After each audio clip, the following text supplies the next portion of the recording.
Welcome back to Comic Talk. I'm Brandon from The Collectors. I'm Steve with ActionNerd.com. And today, instead of 3 good and 3 bad, I've got 6 good comics I want That's to talk awesome about. because I read some great stuff, and it's a little controversial what I'm going to pick. You're going to be surprised at what I pick. Uh-oh. I was surprised at what I picked because I thought there's no way in hell that this is going to be a good book. No way. I thought it's going to top Donald Duck being Thor and Wolverine. It was just one of those.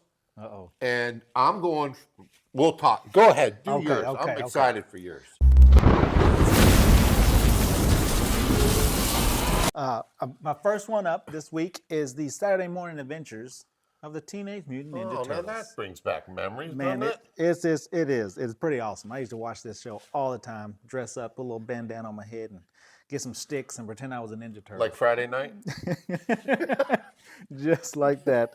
But this one, man, they're dealing with an ancient curse, and there's a little twist in here. Because, the mummy in there. Yeah. Appearances are not always, Oh, does it line up?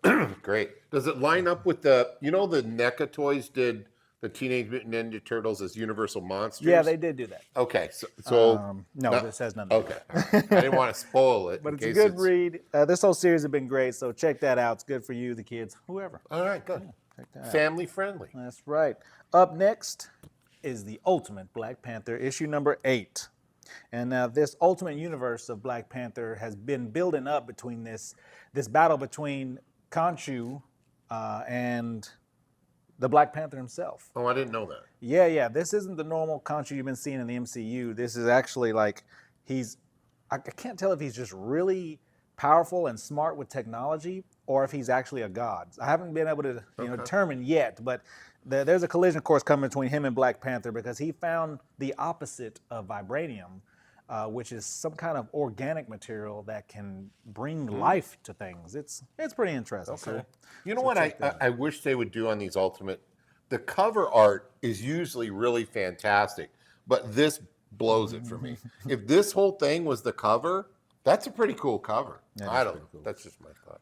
Khonshu and the Moon. All right. It's 2 goods, 2 thumbs ups so far. Number 3, we're going back to the Turtles. Yeah, of course. This one's good, but I don't know. I just wish there was like a little prologue in the beginning saying, hey, this is where we're at, because this takes place after the last Teenage Mutant Ninja Turtle series. So it's not part of the last Ronin thing. No. It picks up after the actual team. Yeah. Okay. Issue number 150, after that, they reset it to a new one, but this still goes on after that event. And so they talk about some events that happened throughout that series. I kind of wish they did that, but it was still a pretty good read. Gotcha. Yeah, Raphael's a tough guy. So 3 thumbs up. 3 thumbs up. Wow. This next one, I love my collaborations. What is it? And there is nothing more collaborative than this. It's all of the properties of Warner Brothers in a comic. It's actually in a game. This comic, it comes from a game called Multiverses, and it's kind of a Super Smash style game where different characters that are owned by Warner Brothers fight. So you can see Shaggy versus Gandalf, or can Scrappy-Doo get beat up? I don't know if he's a character in there, but he might be. But there's Agent Smith from The Matrix. He's in there. He can fight Superman, Bugs Bunny. So this was a pretty good introduction. Something's happening to the 3 superheroes, the Trinity, and they finally find the source of it. And I ain't going to spoil it to you. That's a thumbs up. There's another character. And it's got Trinity in it. Yeah. From last week, that was a big thumbs down. Yeah, because when I think the Trinity, I think of these 3. That's Wonder right. Woman, Batman, Superman. So I don't know what that book is very misleading. Yes, but yeah, check this out. It's still sitting there. It's collecting dust. Damn it. Uh-oh. That was my pick of the year. Oh, my goodness. I can't believe I did. Yeah, go ahead. Go ahead. Batman, this is awesome. And ELMER FUDD. Yeah. And you would think, like, some kind of cartoony Batman bouncing around, ELMER FUDD just blasting. No. ELMER FUDD is a hitman. He was so good at hunting that people hired him to hunt people. And all of the Looney Tunes in this have been turned into a human version of themselves. And it's all cool, except for I had a question about one. Who? Foghorn Leghorn. Why was he black? I thought the same thing. And he only did the one. I think right. Yeah. So listen, I got to jump on this with you because that is Oh man. my picks, and I read both versions. So there's two versions of it. The noir, there's a noir and this. I thought this is going to be stupid, and we're going to show. I'm going to actually show some pictures of the inside of this. But wasn't it cool when Elmer Fudd spoke like Elmer Fudd? Oh, through the whole thing. Through the whole thing. So you know how he says, Lady Cloud. Yeah, I love my I Lady really, Cloud. I really think there's a wabbit. Yes, I was serious. like, this is great. So none of it is comedic. None of it. Yeah. Bugs Bunny is a guy at a bar with big teeth. That's Bugs. Drinking carrot juice. Yeah, Porky Pig. He's the bartender. Yeah, and it's not like they're a pig. They're a human that you would say, oh, that dude looks like a pig. Yep. And Elmer Fudd looks like Elmer Fudd is a human. Mm-hmm. Fights Batman. Oh man, it was a cool like John Wick style scene where Batman had snuck up on Fudd. Yeah. And Fudd was like, well, I guess nobody's here. And he puts the shotgun on his shoulder and it's just, yeah, it was so well. I was so excited reading this last night. I thought Brandon's going to be so proud of me that I like a crossover. This was my favorite read so far this year, and we're into September. Oh, wow. I'm buying both those copies of it. Wow. I don't know if there's other variant covers for this. Grab this. Now, there's some here. It's actually on my picks of the week, so I beat you to that. Picks of the week here at the Collectors. This is such a great story. It's just a one-shot, and Batman Day is Saturday, right? 20th, yes. Yeah, September 20th. so Saturday's Batman Day. So DC redeems themselves and teaches Marvel how to do a crossover with this one. This is it. Unbelievable. I love it. That's a thumbs up for me, too, on that one. Heck yeah. And my last thumbs up. We're going back to the Turtles again. Yeah. This is the new TMNT. They reset everything, and they're going forward with a new look, a new team. Well, not a new team, but they're kind of introducing each character again. Yeah. And the first one focused on Raphael. We found out he was in prison for a certain reason, and then you find out he was working with the warden, but the warden ends up getting killed. Spoiler alert. Oh, well, I mean, it's issue 1. It came out last month. Okay. That's right. Catch up now. Yeah, the warden ended up getting killed, so he's stuck in prison, and you read the rest of it to figure out. But then we focus on Mikey here. And Mikey is actually a superstar. Okay, he's like a Hollywood like entertainer guy. Yeah. Oh. He's got his own show, like a Power Ranger like type you show. On this, Yeah, and we Wills. Yeah, we reels. But yeah, Mikey's a celebrity, so he kind of quit practicing his ninjutsu stuff. So he's getting a little, slacking, and then someone attacks, and then we got to figure out, where it goes from there. So these look like the original Mirage covers that came out when they introduced the characters. The last one did with the, the 2-color scheme. That's neat. I like that. Yes. I'm looking forward to the next one. And you even have I noticed you have a Teenage Mutant Ninja Turtle air freshener hanging from your rear view mirror. That's right. That's Raphael. awesome. So you got all thumbs up on those. All thumbs up on the great. 3x3. So we've already talked about Batman and Elmer Fudd. Mm-hmm. And again, there's the Noir edition, which is just black and white. And man, is it well done. Mm-hmm. I'm so happy with that. I also read Batman, The Long Halloween #0. Ooh. Now, I didn't read The Last Halloween before, so this takes place before that. The story was good, so I gave it a thumbs up. But here's what was the deal. The artwork is really cool. The Harvey Dent. Ooh. I mean, it's gruesome. It's well done. There's this art though that I'm noticing, and I read another comic earlier this morning, where they stretch the faces a bit long, and that's what they're doing here. You can actually see that on the front of the cover there. Great art, but it's not consistent in there for me. But the story's good, so I recommend that one. #1 will be out Friday. Oh, okay. On Batman Day. Oh, perfect. And it's free. You're gonna have them? Yeah. So come down here. Free comics. Yeah. Spirits of Vengeance. Ooh. #1. Okay. Oh, so what are you giving it? I'm giving it a good. Oh, I've got I'm it giving in my it queue. a good. Do you really? Yeah. It's not bad. Again, the artwork is cool. Look at that. And what's even better is I didn't know what to expect from this. And again, it's that modern look artwork. You'd almost think it's computer done, certainly not hand done, but I don't know. I'm not an artist. But this scarecrow comes to life. Oh. And that's the Ghost Rider. Oh. I like it. That's a thumbs up. Okay. What do we have here? Yeah, what do we have here? We have a poopy thumb. This is Dazzler #1. I did not know what to expect. I remember Dazzler introduced, I think, what 155 or something like that in X-Men. This is absolutely catered towards the teen Taylor Swift audience. Yeah, I would think so. And I don't want to offend anybody that likes it that's not a teen Taylor Swift person, but it's very, very much. I mean, if they didn't create this comic to walk Taylor Swift right into it, I don't know what it is. It wasn't very exciting. The fighting was kind of dumb. What are Dazzler's powers? So she turns sound waves into lights that can cause damage, is what I get. And that was a good question because I didn't really know what it was either. I thought she danced and sang and then, I don't know, it was like Jubilee does fireworks, but that's what it was. It tells you that. Domino is part of her head of security. Okay, I like Domino. So I like Domino. I like that. Some other girl does something else for her manager. What I guess I didn't like was the drummer's the shark girl. So it looks like King Shark, only it's girl. And they try and what was that old cartoon with the Jabberwock? Yeah, and he's like, I know that one. Yeah, Jabberwock. And they put a collar on her. I guess that's the little social piece that they're putting. They put a collar that is an image inducer, so the crowd doesn't see she's a shark. Oh. Because this is again right in the From the Ashes part where they're trying to rebuild the mutants, and there's what do you call that? Prejudice against the mutants. And so I thought that would be good, but it just didn't have enough for me to really be thrilled with it. So I didn't give that a good one. There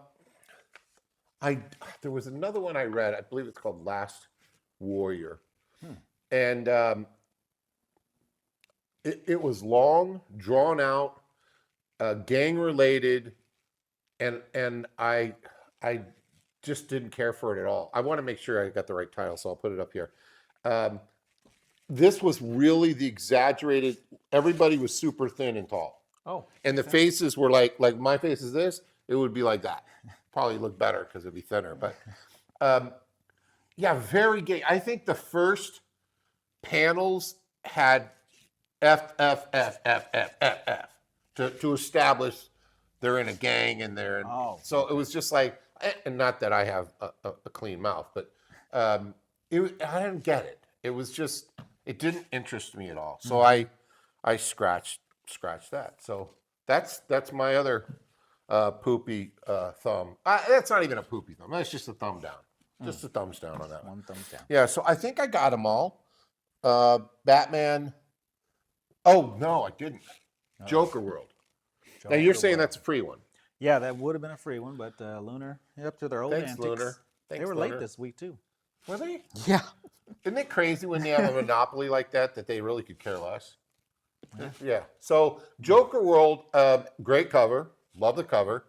But it wasn't about the Joker. It was about another guy that's going to be, that's like trying to be a Joker. Oh. And it I wasn't thrilled with it. Just, it was simple. I just didn't care for it at all. So cool art, great cover. Story was just a thumbs down. No poop, just a thumbs down. And that's it for my 3x3. And your 3x3s were great.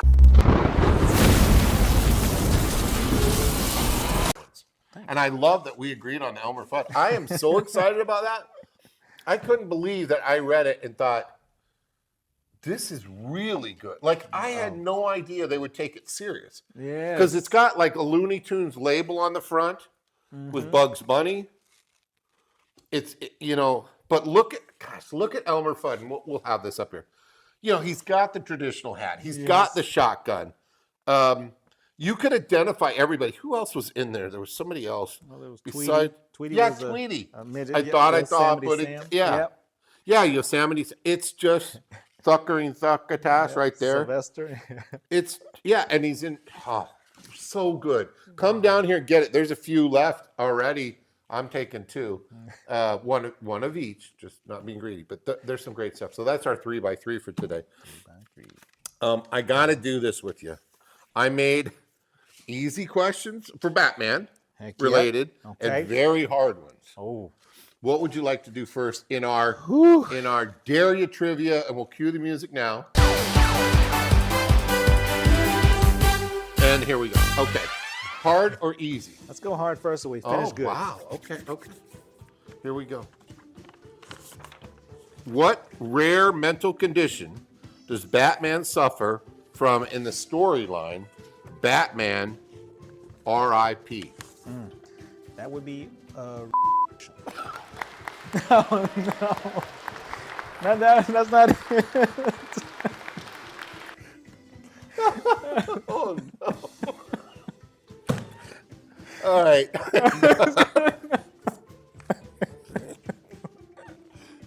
Nope. That's not what it says.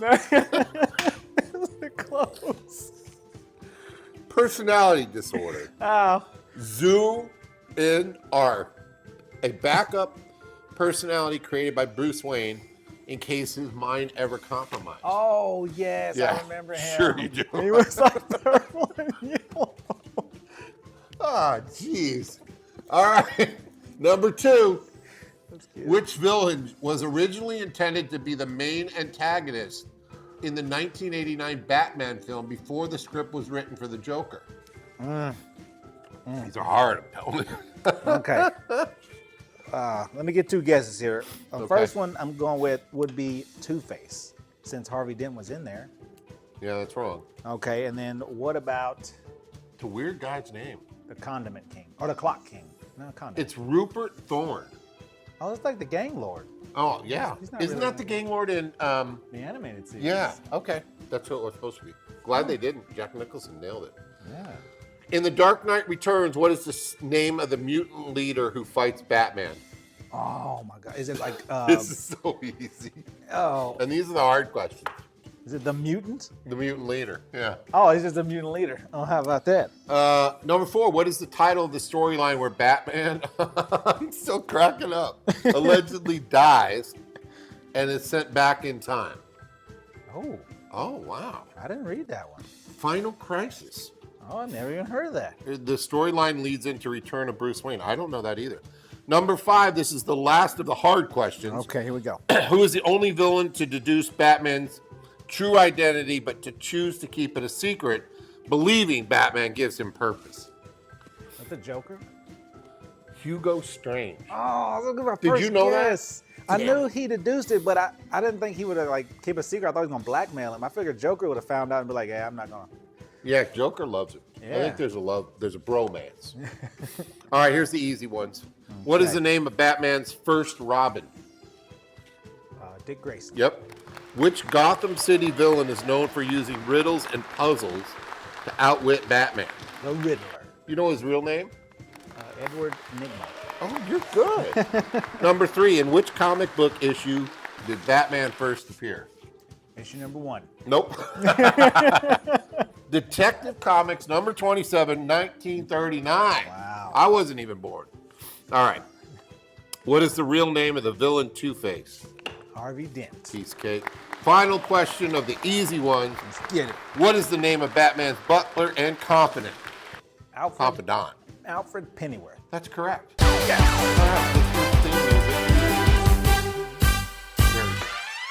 All right, so that was good. Yes.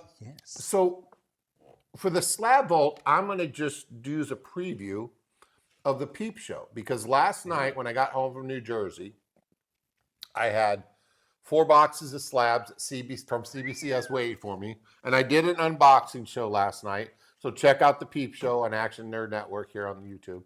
And I was really happy. A lot of modern books. There was a few, I think Batman 423, which is that iconic Todd McFarlane with the big cape Batman cover. But it's neat stuff. So let's go to the slab vault. I want to show that real quick, and then we're going to come back.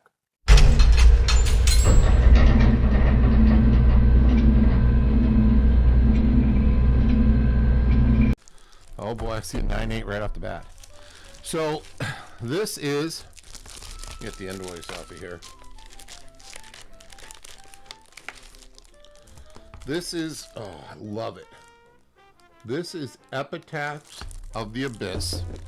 Now this is, I believe, the 1 in 100.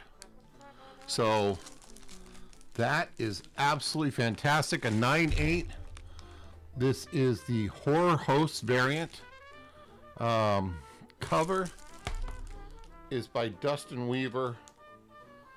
Oh yeah, 9.8. Thank goodness. These are all Epitaphs of the Abyss #1. This is the Vault of Horror #15 homage.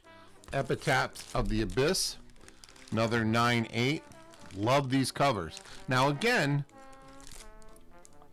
I'm not really sold on the stories. I like them, but they weren't great. They weren't, as many people have said, they aren't really truly EC style stories, but they're getting there. So that's another variant. Here's another variant, the B&W Artist Edition. Woohoo! 9.8 on that one. Epitaphs of the Abyss. That's a really cool cover. Now these, I didn't know if these were great or not. This is the Archive Edition cover, and they come with one of these in each 1 and 2, and Universe, Cruel Universe has one also in purple, I believe. 9.8 for that. Gotta love it. Now this is a story I really like. It's Gromit's #1, and that's a 9.8. And there's a second Gromit's #1. Now, oh, all right. So I sent in 2. There it is. The story's fun. It's an 80s skateboarding story. Here's the other one, and a lot of fun. The last issue I read, though, I think it's at 3 or 4. I started to lose interest. It became, I don't know, just it wasn't interesting. It didn't have enough pop culture for me, because that's what really sold me on it. So we'll see what happens. I still enjoy the art. X-Men #1 variant edition, the J. Scott Campbell. Yes, that's a 9.8. Love it. 9.8. Psylocke. This is great. Fantastic. Another X-Men #1. This is the wraparound variant. I just thought the details were really cool. This is a 9.8 as well, and this is the one that's got the wraparound cover. And if you remember, you used to be able to buy these in the drugstores and stuff, those doodle arts, and they came in a poster, and you could just get some markers and fill them all in, and you made this really cool thing. That's what that reminded me of. Really neat. Here's another X-Men #1. I believe this is the cover A. I may be wrong. Cover A, X-Men #1, 9.8. Thank goodness. Thank goodness for 9.8s. And then finally, this is a second printing of X-Men 97. It's #2, but the cover was great. I mean, you know the story. Gambit and Rogue, great cover. Yeah, that's. I'm glad that happened. So that is box 1. I think it was straight 9.8. Really good. So very happy with that one.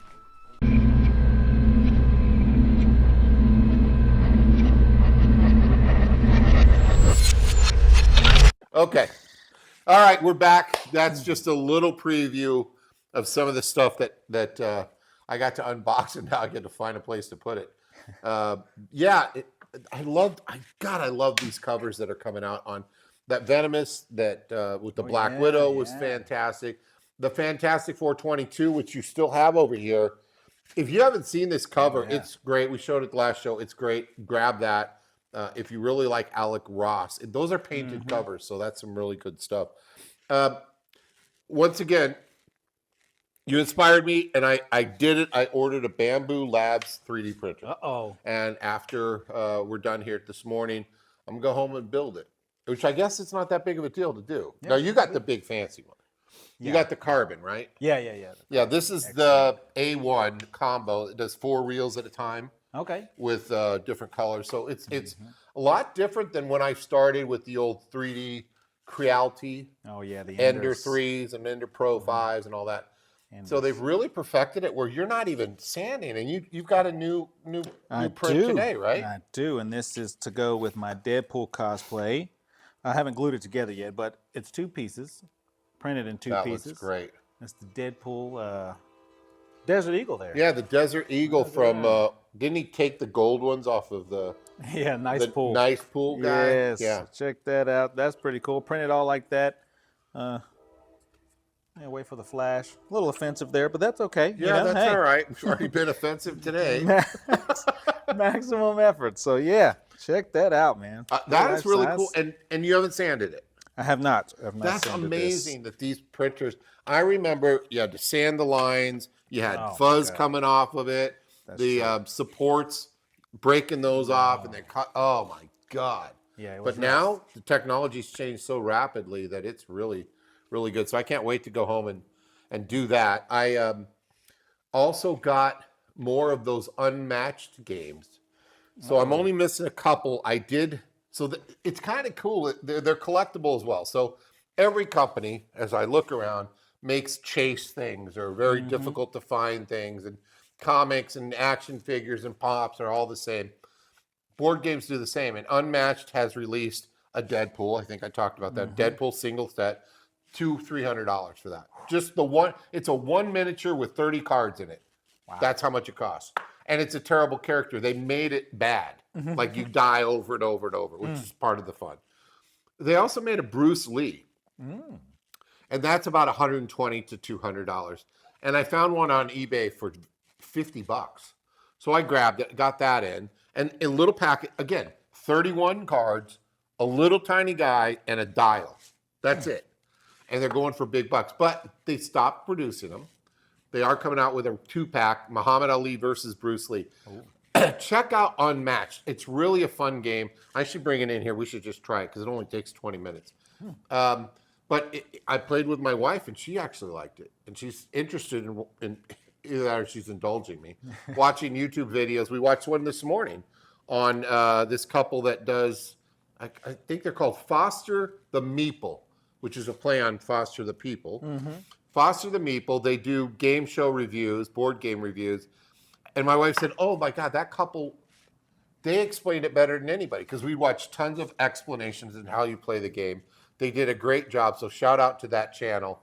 But we watched them do the Tyrannosaurus Rex versus 3 raptors. And again, Unmatched, the great thing is you can buy all 18 or 19 box sets.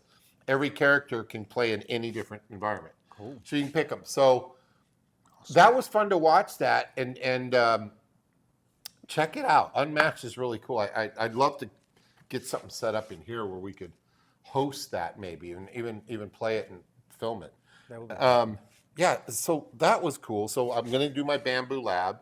I'm going to print up some miniatures, of course, and we'll bring those in and see what happens. We talked about mystery boxes, and you've got some there that are a random of everything, right? We have for $20. Tell me what you can get in that. Well, you get 3 new comics, 4 dollar comics, and then 4 of my price comics that I got bagged and boarded over there. You also get 1 Funko Pop. Yeah. And then 50 Pokemon cards. That's good. $20. For $20. Now it's a mystery, so if you don't like it, tough, right? And so I'm going to buy one of the comic mystery boxes. I'm going to pay for it. So if it's bad, I can gripe, but tough luck. And so you got one right here, right? Right here. All right. So, and I have no idea what's in it because it's a mystery box. And I have my handy thing. This is costing. This cost me $15. 15. So if it's not worth it, here's the guy I talked to. It's 10 bagged and board comics and 1 new comic. Oh, 10 bagged and board and 1. Okay. And some paper. You got a lot of and paper. yeah, and then, here you go.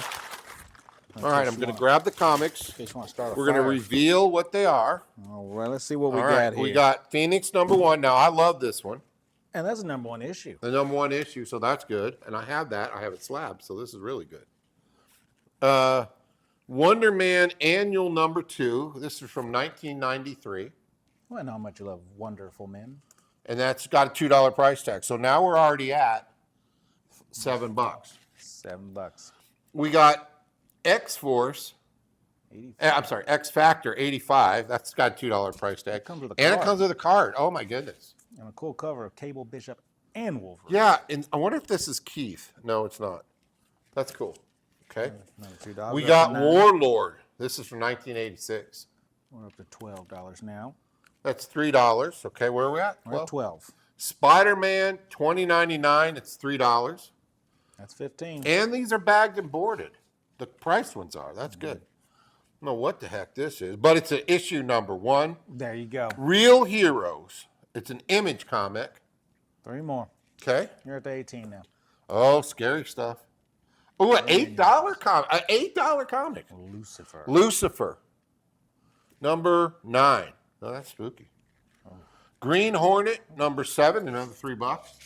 We're at 26 now. Oh, geez, I scored. Excalibur with one of my favorite guys in the whole wide world, Nightcrawler. 29. There we go. We're at $29. I got it right. What the heck is this? That's Cave Carson has a cybernetic eye. he sure Really? does. He does. And he's got a $3 price tag. Yeah, we're I don't know about that one. Never heard of that. 31, 32. 30. All right, and finally, Batman's Orpheus. Orpheus. Yeah, I don't want to see Batman. We don't want to see Batman's Orpheus, even if it is Batman's Day. Batman's Orpheus Rising. Woo! It's early, folks. Read the whole thing. Batman's Orpheus Rising, The Long Way Down. You don't think that they were making jokes about this when they were publishing it? Okay, we'll just leave it at that. What do we got? Another $3. That's like $35. Yeah, that's about $35. So I got it for 15. I don't get any discount. So $15, I'll take it. That's good. Yeah. That's real good. That's a cool mystery box. Who wouldn't want Batman's Orpheus? Do you know? Yeah, The Long Way Down. Jeez, that's awesome. So, what else? Any cool Funko Pops come in? Or We do have a Chase figure here oh, uh-oh. of the famous Kung Fu Panda. How come he's green? He is a jade, like a jade. He's supposed to be like a jade dragon. Like oh, the yeah, Chinese yeah. glass. Yeah. The normal one is just regular, white and black, like that. But Yeah. the Chase one, special, Right. the crystal jade right there. Did Kung Fu Panda do any good on this last one? Because I know Jack Black I'm is not getting sure. tons of crap. Is it because of the Minecraft movie? I think it started with the Tenacious D concert where Kyle Gass made some comment about the assassination attempt, and then that all got canceled, and then But he canceled it. Jack Black did. yeah, he canceled it And because of it. Their whole tour is like based off comedy and pushing the envelope. So it's kind of weird that he. Yeah, and listen, I've taken my whole family to see Tenacious D, and it was a phenomenal show. Yeah, it's inappropriate, but you know that going into it if you've seen any Tenacious D. But that I guess it shook Jack Black. He wasn't expecting that. Kyle Gass has said that was a big mistake. Whatever. But then the Minecraft thing, you're right. They're saying, what the heck is that? I'm not a Minecraft fan, so it looks funny to me. Oh, okay. Yeah, so I don't know. I remember my son Bo playing Minecraft and with his little buddy Mikey, and I have no idea about it, but it looked like blocks. Yeah. And he just made, so apparently it's still going really big now. So I don't know. But back to the point. Kung Fu Panda. Kung Fu Panda. Kung Fu Panda, I guess 4 didn't do too good. I didn't hear much about it, but I also have something that is doing good, which is Jujutsu Kaisen. Come on, say that 3 times fast. It's another anime. People are calling it JJK. Okay. Yep, that's a little easier for you. How come it says Satoru Gojo? That is the character's name. Oh, okay, gotcha. He is Satoru Gojo, one of the strongest characters in the anime. So what's his power? Well, they all have like this weird. I've only watched the first season, and Okay. they all deal with like demons and magic and whatnot. And this guy, he is like overpowered. He wears a blindfold everywhere he goes, but he's still just crazy powerful. Make something up. Man, let me tell you something. So he has demons attacking his students that he's trying to train at this like demon fighting school.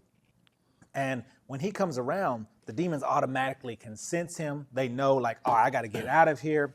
And he gets into a fight. He's having fun because he wants to test this demon's strength. He wants this demon at his max. Wow. So when he beats him, it's just, all right, I had fun. Could he take on Elmer Fudd, though?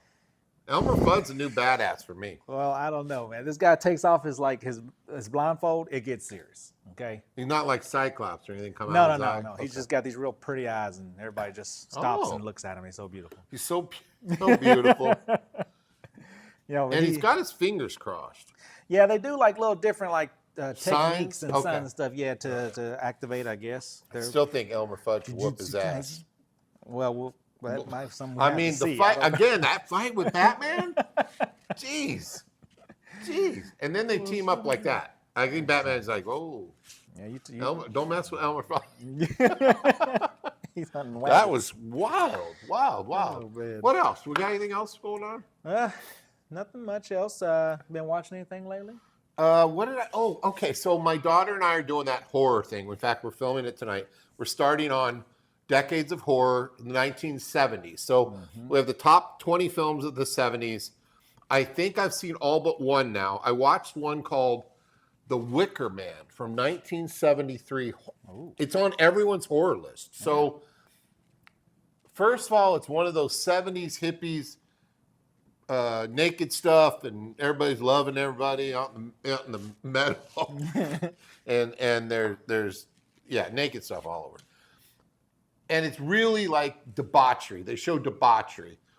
And it's about a cop that comes onto an island, this island that's privately a community, or communal or cult or whatever you want to call it, looking for a missing girl. He got a letter that says there's a girl missing, come investigate. He comes solo, which is dumb in a horror movie. And throughout the whole thing, my wife and I are like, what, okay, there's horrible singing.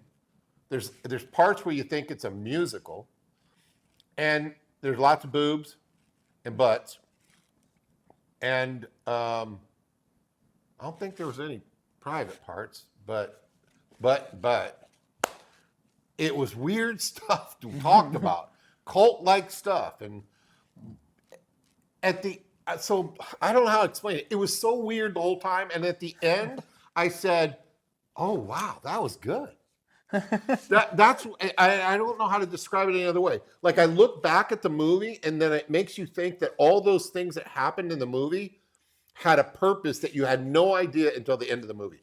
No idea at all. I just thought it was another stupid movie to show boobs and be hippies in the 70s. And actually, it is a horror movie. Actually, it has a shocking ending, and you go back thinking about it afterwards. And I think that's one of the really good effects of a really good horror movie is you think about it afterwards and think, wow, that was really cool. Or like Terrifier, you say, oh, that was really stupid. That was really dumb effects and everything. It's not a lot of blood and guts or slasher or anything like that, which I tried to watch the new Scream on that plane. What? That was a lot of stabby stuff. And surviving those stabs. Oh, I didn't get that far. Oh man, yeah. Somebody gets messed up, and at the end, they're just walked down the stretcher. He's like, "Yeah, I'll be fine." I was like, "What? Oh dude, yeah, you got made into mincemeat, bro." This is a new one about the film. Starts off with the girl in the yellow dress in the alley, and the film. Yes. Yeah. So I didn't want to keep watching on the plane in case some little kid was behind me and they see it on my iPad, so I just left it. But I don't know. I like the other Screams; those are good. Have you been watching anything? Or you got anything new for your podcast? Well, we just recorded the podcast for The Sixth Sense. Oh, good. So that'll be out maybe later this week. We Real Reels. That's right. Real Reels, wherever you listen to podcasts. Yeah. And we finished that. We're going to be working on It next month for October. The original with Tim Curry. Tim Curry. Yeah, so we're going to check that out. I've been watching these old shows. I got like this list I'm going through. I watched Sanford and Sons. I love Sanford and Sons. I finished that. I just finished Good Times. Love Good Times. You know, I like Sanford and Sons better I did too. because I was too busy thinking about like pitying these characters in Good Times. Like, this is so They sad. showed the struggle. Yeah. Yes. Yeah. Yes. So that I believe was a Norman Lear thing. So he was the king of all sitcoms. So he did, All in the Family is one to watch. But Good Times, the Jeffersons was part of the All in the Family spinoff. There was this trend of showing what life is really like in that time period, which is the 70s. And yeah, the struggles were weird. There was definitely social commentary, but it was also illustrating a very loving family, regardless of what was going on. Very loving family, and those folks are going to be at Gallatin Comic-Con on the 26th and 27th. So that's a good thing. They get one step forward and have to take 2 steps back. Yeah. But now I've started Married with Children. Really? You've never seen that? I've never seen it. First couple episodes are hilarious. So when that came out, that was very offensive. Oh my God, that was so offensive. You had the male chauvinist Al Bundy, who did everything that you possibly could imagine male chauvinist pig would do, and he was loved. You wanted to be Al Bundy. It was crazy. And then, of course, Christina Applegate was the blonde that everybody loved, and then Bud was the son who was the dorky son, and then we had Katie Seagal as the hot wife that Al had no interest in. Yeah, which is weird because she dressed with the big beehive hair and the leopard skin. That was a good show, though. That was a fun show. Well, I'm getting into that now. Yeah, and that's good. I'm going to check out Transformers 1 this. I am too. Yeah, I Friday. am too. It looks well done and not too goofy, but it looks good. I'm happy with it. Well, yeah, that'll be it for me. Yeah, I'm good with that too. That's it for Comic Talk then. That's right. That's a good talk. Yeah, it was. Good talk. It was good. It was funny. I was laughing. I had tears in my eyes. I was laughing so hard. But thanks for checking us out, and don't forget, like, comment, subscribe. All the time. We're at That's 108, right. and we don't have to look at that thing anymore. It's done. Yeah, 108 subscribers. Like and share. Tell your friends this is the greatest show you've ever seen. Yeah. Better than what did you watch? Good Times and Sanford and Son. Better than Sanford and Son. Yes, make it the new meta. Even if you don't like it, just send it everywhere. Yeah, just send it. Just spam it everywhere. That'd be fine. But right, thanks guys. so much for coming in. This is Steve from ActionNerd.com. Brandon from the Collectors. Don't forget, Keep on collecting. bye now.